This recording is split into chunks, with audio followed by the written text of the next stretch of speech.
Sri Lord Shiva Bhagavati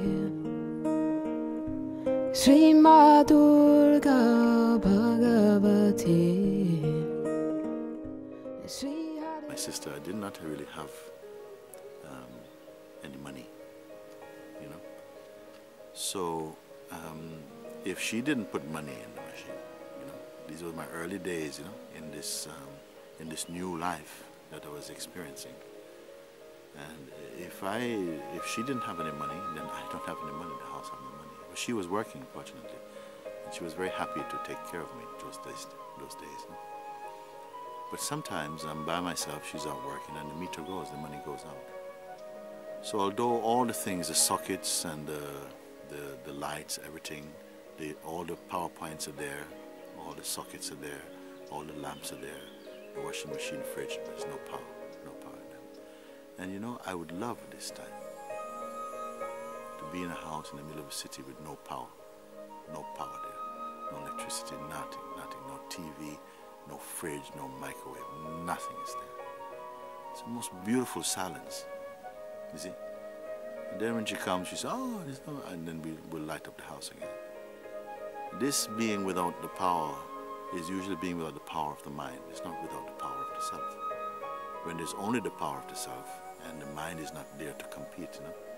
This is why I say to you, to keep your attention in neutrality. It's an easy habit to develop, and it's the fruits of it is, you know, somehow you cannot overestimate the power of neutrality. So don't worry, you know, everybody, every human being must taste thought activity. You may have heard of beings they call avatars who came and they are sinless and so on. I don't think that's a big deal, to be honest with you. I don't think an avatar come here on in this bodily realm, in this realm, and don't know what sin is. I don't think that's a big deal. It's just like, for instance, if you, it's not something that's so great. I mean, it's like going to some celibate priest for marriage counseling. I mean, what the hell can they do? They don't have no experience, nothing at all. And I'm not saying that you have to always have physical, phenomenal experiences, because there's a knowledge that comes just through intuitive wisdom. Of course, it comes like that. You know. But don't feel that, you know, to make mistakes in this body is such a bad thing. It's your teacher. You have to learn also from these things. You know? So we must not think, you know, oh, you know, I must be so sinless. That's just a trip. You go through that. The great thing is to go through this fire field of the senses and the mind and emotion and so on, and to come out of it through intelligence and wisdom, through devotion to the Supreme Lord of the universe. Then to come out of it and to come home again. If you've never left home, coming home is no big deal. When you feel like you've left home, you're exiled for a while, and you've tasted the fruits of life, then something you can say, yes, you've experienced some contrast. And if I can, just in closing, just to say a little story that relates to this. It was a story I love so much from the Bible, you know. It's a story called The Prodigal Son. I love this story so much because it spoke to me. It says that a man had two sons, and one older one, one younger one. And then one day, this old man is getting old. He's a very wise man, very kind person. He has a lot of land. And he called his sons and he said, you know, all this that I have is yours. It's our family. You are my two boys. And all this really belongs to you. And so, you know, I want you to continue to work to make this land as best as it can be, to produce the food, take care of the family and so on. Anyway, one day the younger one comes and says, Father, you know, I have a burning, you know, I have to get away from this place, you know, we're in the country and I want to have some life, Father. Please, can I take my inheritance now? I don't want to wait until you die, Father. Can I have my inheritance now? Father looked at him and saw the urge in him, saw the fire he had to be in the world. Okay. So he took all the money that was apportioned to his son, gave it to him, and says, please, use it wisely. Thank you, Father. Thank you, Father. bye, bye, bye. And he took off. And he went away. And he went all over the world. He went to all the cities, and he was spending all the money, and he was enjoying. And he had so many friends. He had so many girlfriends. He had so many things. In those days, no car. He had some nice horses or chariot. I don't know what they have in those days, which was the bling of those days. But he tried it. He had everything. And all these things. At some point, his money started running out. And so also he found his friends were running out as well too. All these things were running out. He had nothing to fall back onto. And things got so bad. And he had no friend was there for him. Because this is a friend that only come to you when they want something from you. They want something, you have money, you have fame, and they want something. They don't really love you, so there's no real loyalty there. So all that is gone. And one day he find himself almost, he was destitute. And he was so hungry, he was sitting, eating some of the pigs' food. He saw one place where the pigs were eating the food of the pigs. He looked at his fingernails.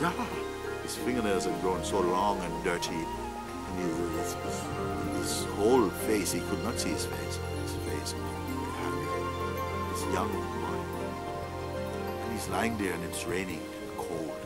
And there's only the pigs around him. And he was feeling so lost. And then his mind reflected, he reflected. He said, my God, what have I come to? What have I done? What have I done? I have taken my father's money and I've squandered it on foolish things in this life. What have I done? When I was with my father, I was never longing for food. I was not longing for love or good company or a warm bed to sleep. I had everything. But I could not be there. I was restless for life. And look how I've wasted myself. You look and reflect, oh my God, oh my God. You know, and then the thought came, I should go home. But the other thought was saying, no, you can't go home. Your parents are not going to want to see you. Look at you, you're like an animal. But the urge inside and the fire was awakened inside his heart, you know, to go back and to his family. And so he was really in this half. And then he traveled long way because that's how far he had left home and went. And after many days, he was at the very edge of his father's land. He come there and he's in the bush looking. And this huge field and beautiful olive trees and everything. He was at the gate looking like this. And somehow, the father was somewhere down there, maybe 150 meters away in the field doing something. And the father just had a father's feeling, a loving father's feeling, or a mother's feeling. So he looked around and he looked and he saw this little figure crouching like an old man at the gate, looking nothing like his son, nothing at all like his son. But in his heart, he felt, my son. He felt this feeling. And can you imagine? He started to walk at first looking like this, the father walking, the son is looking, and he's looking to see who is he looking at him? It can't be me. And the father come, and he's coming, and as he's coming, his heart is growing in conviction. But this is my son. Long hair, ugly teeth, rotten teeth, long fingernails, looking really like a mess. But that's not what the father saw. He saw my son. And then he started to say, my son, my son, my son. He's running to this boy. And the boy's looking, He's confused. And then finally they met like this. The boy fell into his father's arms and he embraced him. And the father is so happy, so happy. He brought the boy in back to the house. All the householders, the servants, everybody was there. He says, come, everybody celebrate. All the neighbors, please come today, celebrate. Because my son was lost and now he's found. He was dead and now he's alive again. He said, let's make sacrifice. Let's eat the most wonderful food. Bring the best wine. Come. Send him in to get all showered up, had his manicure, pedicure, whatever they do. Cut him, always clean him up and everything. He came out looking not too bad. Now, the elder son came to the father and says, Father, I don't understand you. I am here with you. I am your eldest son. I'm your firstborn. I'm always here with you. And my younger brother has taken away all your money and wasted it. And look how you are treating him. When I'm here, I ask you for my party for my friends. You will say, oh, why you have party for friends? Oh, like this. But your son who has shamed you and walked away from the family and wasted all our money that we work for, and you're treating him like he's a special guest. I don't get it. And the father said, my son, you are always here with me, it is true, and all this is yours.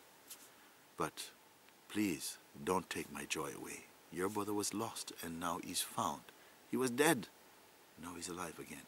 Please come and celebrate, embrace your brother in your heart, like this. So this story really bite me so deeply, deeply, because I saw this prodigal son in myself, you know. I say in myself, I was not the good son, you understand? But I look again in my life and I say, you know what? If I had to go to spend some time with one of these two sons, who would I prefer to spend some time with? I want to spend some time with the prodigal son.